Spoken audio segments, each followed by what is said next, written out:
मित्रांनो, इयत्ता 10वी बोर्डाच्या परीक्षेमध्ये व्याकरण आणि भाषा अभ्यास हा घटक खूप महत्त्वाचा आहे, ज्यावरती 16 मार्काचे प्रश्न विचारले जातात आणि त्याच्यामध्ये 1 मार्काला हा प्रश्न जो तुम्हाला स्क्रीनवर दिसतोय अतिशय सोपा मित्रांनो.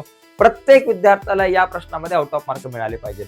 काय दिलंय? खालील शब्दातील अक्षरांपासून 2 अर्थपूर्ण शब्द तयार करायचे, फक्त 2. काय? विचारसरणीपासून. तर याच्यामध्ये सगळ्यात पहिला शब्द येतो विचार. बघा, विचार हा एक शब्द तयार झाला. त्याच्यानंतर इथं चा आणि र पासून चार असा शब्द तयार होतोय.